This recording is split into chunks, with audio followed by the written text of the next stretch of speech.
Hello guys, welcome to my channel autism and music. मैं हूं Komal Thakur, parenting and autistic child. और आज बात करेंगे गाइस कि हम अपने ऑटिस्टिक बच्चों के स्टीमिंग बिहेवियर को कैसे रिड्यूस कर सकते हैं। बिकॉज़ अगर आप स्टीमिंग बिहेवियर को रिड्यूस करने में सक्सेसफुल हो जाते हैं तो काफ़ी सारी चीज़ें जो हैं वो आपकी सॉल्व हो जाती हैं। बच्चा खुद से भी काफ़ी सारी चीज़ों को सीखने लगता है, उसका इंटरेस्ट बढ़ते जाता है और कहीं ना कहीं आपका काम जो है वो जो लर्निंग का जो काम है, अपने बच्चे को जो लर्निंग कराना है वो इजी हो जाता है। सो ऑब्वियसली ये हर ऑटिज्म पेरेंट का मेन फोकस होता है कि हम लोग स्टीमिंग बिहेवियर को कैसे रिड्यूस करें।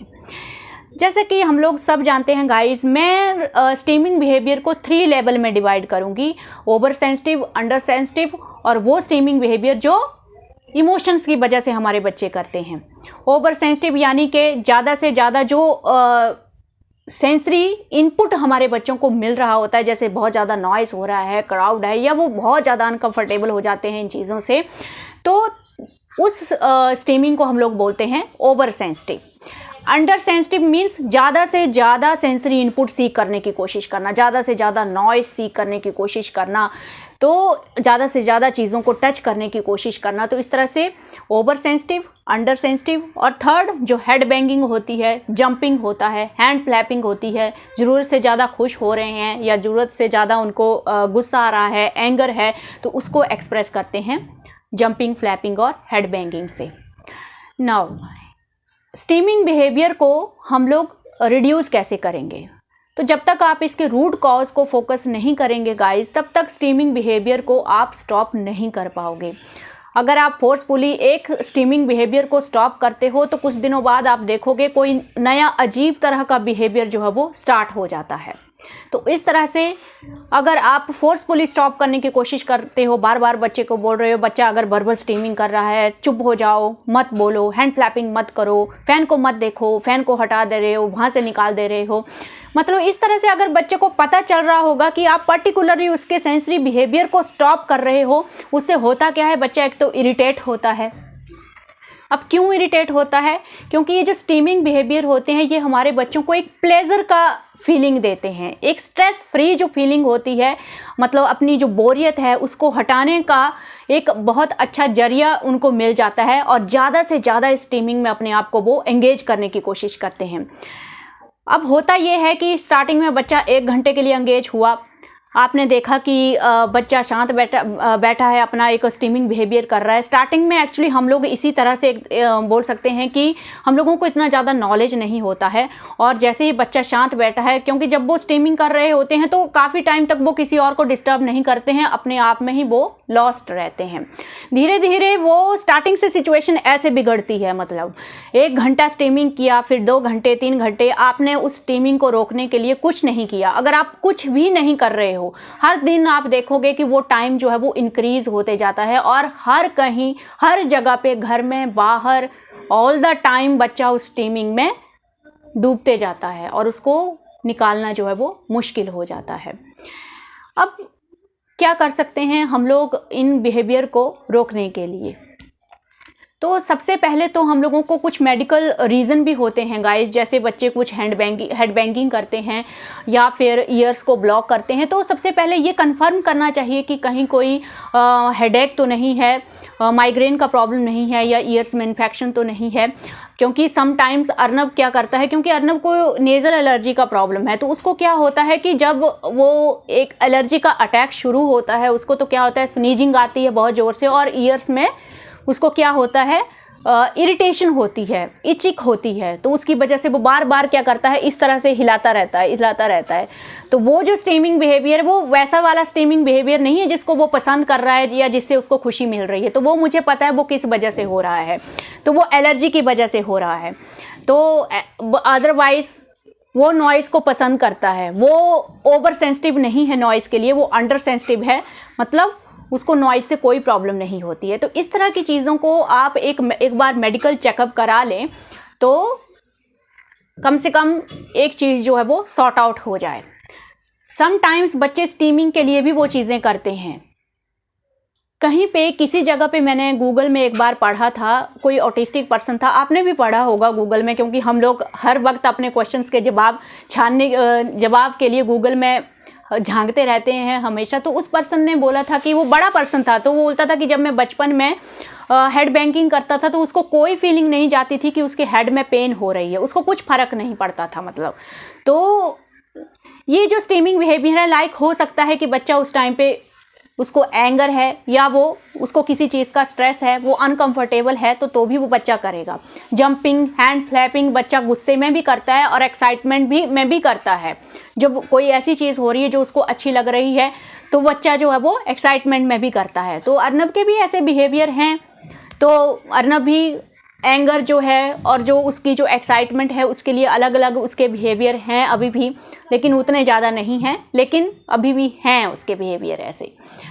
तो हम लोग इनको रिड्यूस कैसे कर सकते हैं गाइस? अगर हम इन चीज़ों के ऊपर मतलब पिन पॉइंट फोकस करते हैं, जैसे कि मैंने अर्नब में अभी कुछ मंथ से मैं नोटिस कर रही हूँ कि जिन चीज़ों के लिए मैं उसको मना करती हूँ तो वो क्या करता है, उसको वो चीज़ पूरी तरह से पता चल चुकी है कि मम्मी किन चीज़ों के लिए मुझे मना करती है या मम्मी को किन चीज़ों के लिए ऑब्जेक्शन है। तो समटाइम्स अगर मैं अपने आप में ही बैठी हूँ और वो बोर हो रहा है तो वो क्या करता है, मुझे मेरा अटेंशन सीख करने के लिए जानबूझ के वो चीज़ें करता है ताकि मम्मी का अटेंशन उसके ऊपर जाए। कुछ वर्ड्स वो बोलता है जो कि बैड वर्ड्स हैं, कहाँ से सीखे या समटाइम्स हमने ही गुस्से में बोले हैं, कैसे भी बोले हैं, और वो वर्ड बोल के वो उसके बाद इंजॉय करता है, हंसता है और मेरे रिएक्शन का वेट करता है कि मैं कैसा रिएक्शन दूंगी। तो मैंने देखा कि जब जब मैं उसको डांट के बोल रही हूँ कि ऐसा मत बोलो, ऐसा मत बोलो, वो चीज़ बढ़ती ही गई। तो अभी जब वो बोल रहा है, फॉर एग्जाम्पल मैं आप लोगों को बताऊँ, मैं वो बोलता है रेस्टोरेंट जाएंगे, दारू पिएंगे, मतलब खाना खाएंगे, जूस पिएंगे, ये वो सब कुछ। तो मैं हमेशा बोलती हूँ कि दारू नहीं बोलते हैं, दारू नहीं बोलते हैं। मैंने आपको पहले भी शेयर किया था कि किसी पार्टी में हम लोग गए थे, वहाँ पे किसी ने उसको बोल दिया और वो वर्ड आज तक नहीं भूल रहा है। और जितनी बार मैं उसको मना कर रही हूँ तो वो जानबूझ के खुश हो के बोलता है, और उसके बाद जब मैं ऐसे देखती हूँ दारू नहीं पिएंगे, जूस पिएंगे, जूस पिएंगे, मतलब उसको पता है वो चीज़, लेकिन फिर भी मेरा अटेंशन सीख करने के लिए वो चीज़ें कर रहा है। तो समटाइम्स बच्चे आपका अटेंशन सीख करने के लिए भी वो चीज़ें करेंगे। अगर आप उनकी स्टीमिंग को पिन पॉइंट पूरी तरह से फोर्सफुली स्टॉप करते हो तो जब भी उनको आपका अटेंशन चाहिए तो वो स्टीमिंग बिहेवियर आपके सामने करते हैं। तो इसलिए मना किया जाता है कि फोर्सफुली ये चीज़ें हम लोगों को स्टॉप नहीं करनी है। अब जो रिलैक्स, जो प्लेजर, जो सुकून उनको स्टीमिंग बिहेवियर से मिलता है, ऑब्वियसली ये बिल्कुल क्लियर है, वही सुकून हम लोगों को उनको दूसरी एक्टिविटीज से देना है ताकि बच्चा अपने आप स्टीमिंग धीरे धीरे रिड्यूस करता जाए और लर्निंग की तरफ बढ़ते जाए। तो उसके लिए हम लोग क्या कर सकते हैं गाइस, बार बार इंटरफेयर करने के लिए हम लोगों को बोला जाता है। जैसे अभी जब अर्नब वर्बल स्टीमिंग करता है, उसको प्रॉब्लम है, तो मैंने नोटिस किया कि जब भी वो वर्बल स्टीमिंग करता है और बीच में आके जैसे ही वो कुछ भी बोल रहा है तो मैं बीच में आके कुछ भी पूछती हूँ, अर्नब क्या कर रहे हो, कल क्या कहाँ गए थे, एकदम से मैं पूछने लग जाती हूँ उसको। फटाफट जवाब देगा, मैं बैठा हूँ और फिर अपनी बकबक करेगा। फिर मैं नेक्स्ट क्वेश्चन पूछती हूँ, जल्दी जल्दी, कल कहाँ गए थे, यहाँ गए थे, फिर अपनी वर्बल, वो मतलब उसको नहीं स्टॉप कर रहा है, वो उसका एक रिदम बन गया है। जब भी बच्चा स्टीमिंग करता है तो उसका एक रिदम बनता जाता है और बच्चा उस रिदम को छोड़ना नहीं चाहता है। तो वो चीज़ अर्नब में साफ दिखती है। फिर थोड़ी देर के बाद जब मैं हद ही कर देती हूँ, 4-5 बार उसको क्वेश्चन पूछती हूँ, तब जाके वो बोलता है हाँ चलो अब तुम ही बोल लो, मैं तो बोल नहीं सकता हूँ। तो उसके बाद वो कंप्लीटली मेरी कन्वर्सेशन पे शिफ्ट हो जाता है। तो इस तरह से, हालांकि वो समझ नहीं पाता है कि मैं ऐसा क्यों कर रही हूँ, उसको जस्ट ये लगता है कि हाँ मम्मी जैसे मुझे बोलना सिखाती है, लैंग्वेज की एक्टिविटीज़ कराती है, वैसे ही मम्मी कर रही है। तो वो उसको, तो अब क्या होता है, अगर वो वर्बल स्टीमिंग कर भी रहा है और अगर मैं उसको आवाज़ लगाऊं तो वो एकदम से रिस्पॉन्स करता है, मतलब पूरी तरह से उस स्टीमिंग में वो नहीं डूबता है, इतना ज़्यादा लॉस्ट नहीं होता है। इसी तरह से बच्चा अगर हैंड फ्लैपिंग कर रहा है आपके सामने तो कुछ ना कुछ उसको काम करने को दो उसी टाइम पे। किचन से कुछ ऑब्जेक्ट लाने को बोलो या कुछ करने को बोलो। समटाइम्स अर्नब क्या करता है, ऐसे ही घूम रहा होता है घर में, ठीक है, अगर मैं उसको ज़्यादा देर ये चीज़ करने दूंगी तो उसको वो आदत हो जाएगी ऐसे ही घर में भागने की। तो मैं अर्नब को बोलती हूँ अर्नब जाओ पजल लगा लो, अपने आप ही कुछ कर लो। तो इस तरह से मैं उसको किसी काम में लगा देती हूँ।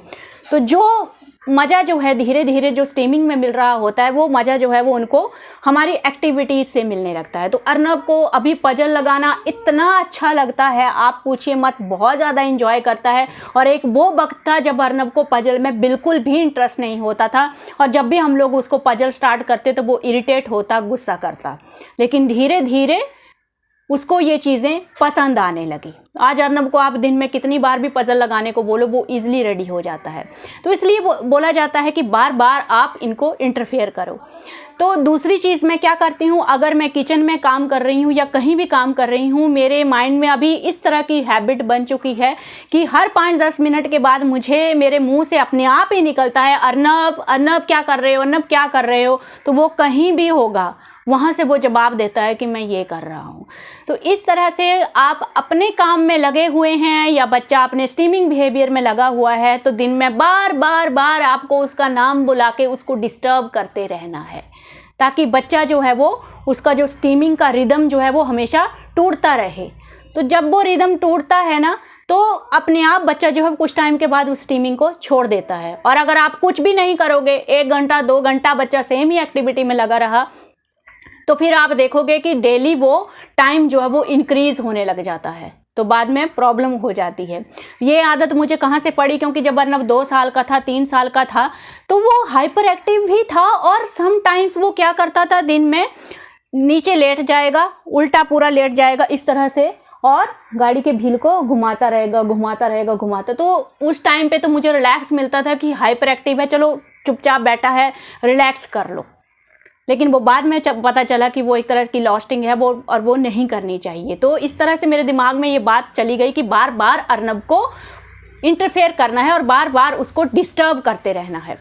हर 1 घंटे के बाद कुछ ना कुछ नया होना चाहिए। ऐसा नहीं है कि बच्चा एक ही एक्टिविटी में लगा हुआ है। अगर पजल बनाने को बोला है तो 2-3 घंटे वो एक पजल नहीं बनाएगा ना। 1 घंटे के बाद कुछ और, उसके बाद कुछ और, उसके बाद कुछ और। इस तरह से आपको पूरे दिन में अलग अलग चीज़ें बच्चे से करवानी हैं। बिलीव मी, अगर इस तरह से आप चीज़ें करते हो तो बच्चे का एक तो अटेंशन बहुत अच्छे से इम्प्रूव होता है और जो रिस्पॉन्स टाइम है वो भी बहुत अच्छे से इम्प्रूव होता है। तो इस तरह से डेली एक्टिविटीज़ में भी आप कहीं भी उनको इंगेज करो।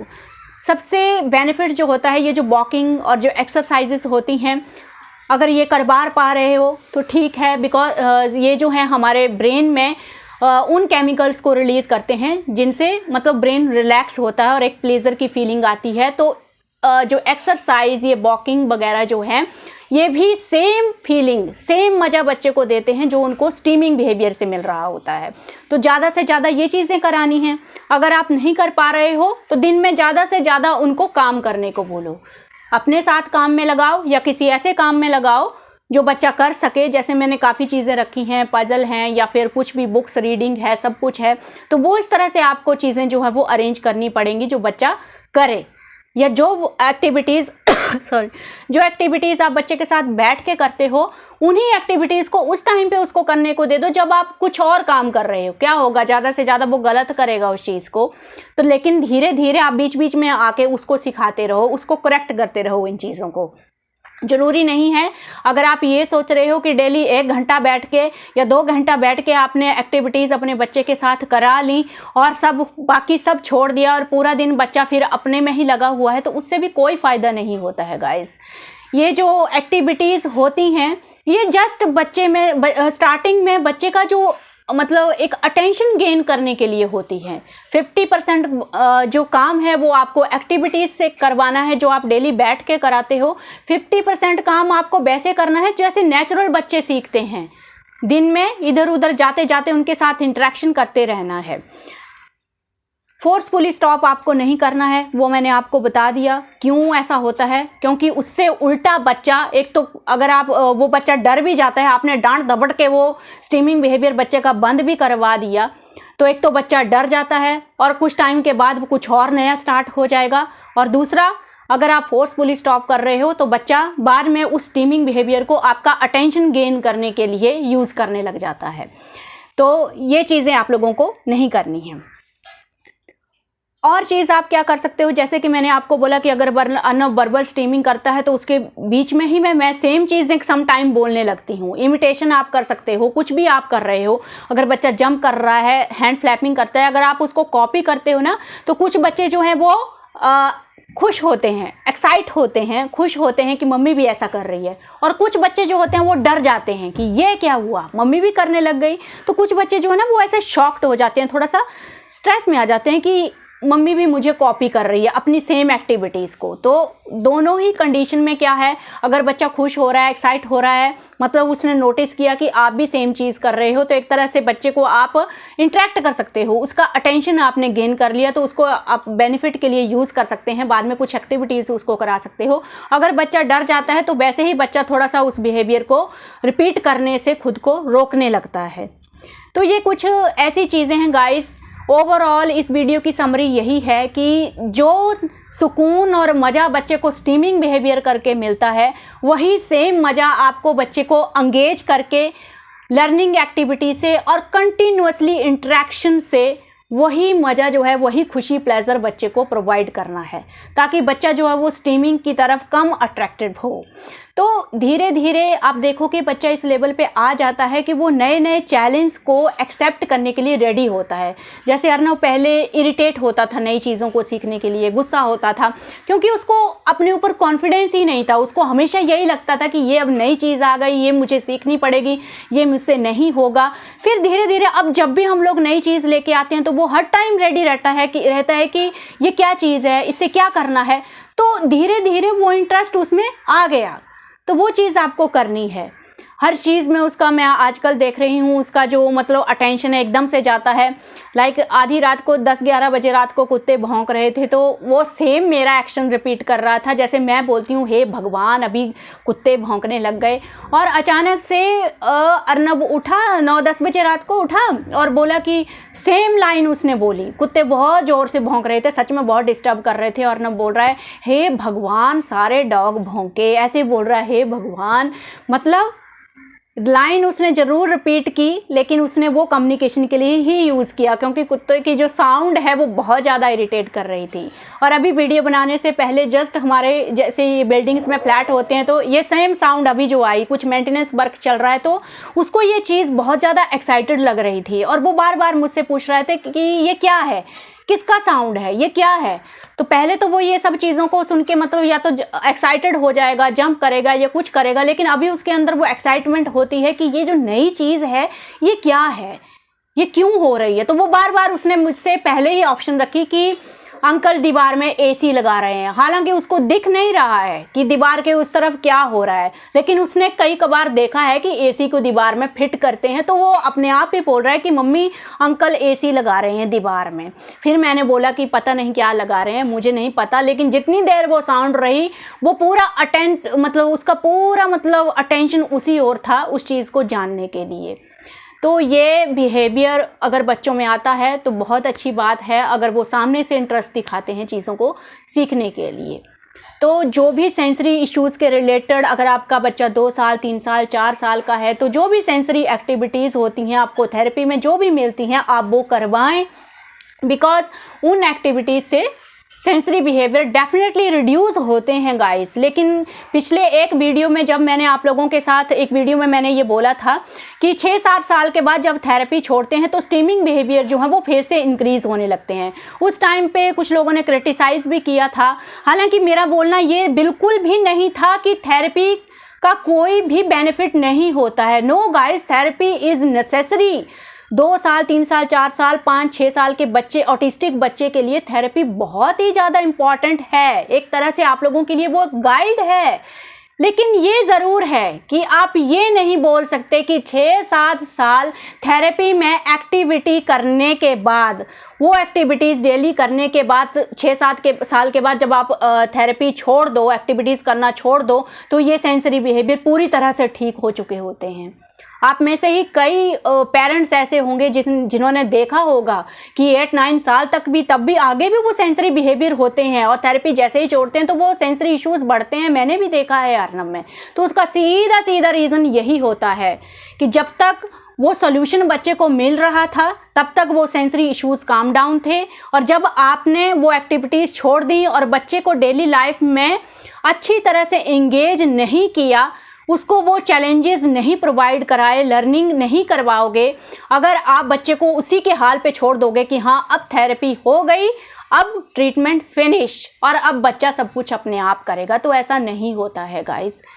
7-8 ईयर्स के बाद आप लोगों को खुद बच्चे को वो चीज़ें जो आपने बैठ के कराई हैं एक्टिविटीज़, बच्चे को अब वही चीज़, वही वही अगर हैंड फ्लैपिंग के लिए आपने फिंगर पे प्रेशर देने की एक्टिविटीज़ कराई हैं तो वही चीज़ आपको डेली लाइफ में करवानी पड़ेगी।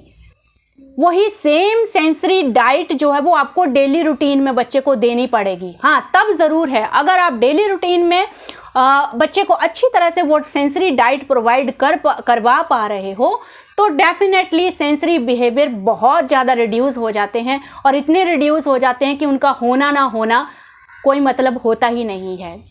उसके बाद बच्चे की लर्निंग में वो इंटरफेयर नहीं करते हैं। तो यही परमानेंट सोल्यूशन है कि डेली लाइफ में नेचुरल वे में सेंसरी इश्यूज़ को टैकल करने की कोशिश करें अगर बच्चा बड़ा हो गया है तो। आई होप मेरा ये एक्सपीरियंस आप सब लोगों को हेल्प करेगा, एंड वीडियो अच्छा लगा होगा तो subscribe my channel, and thank you for watching this video.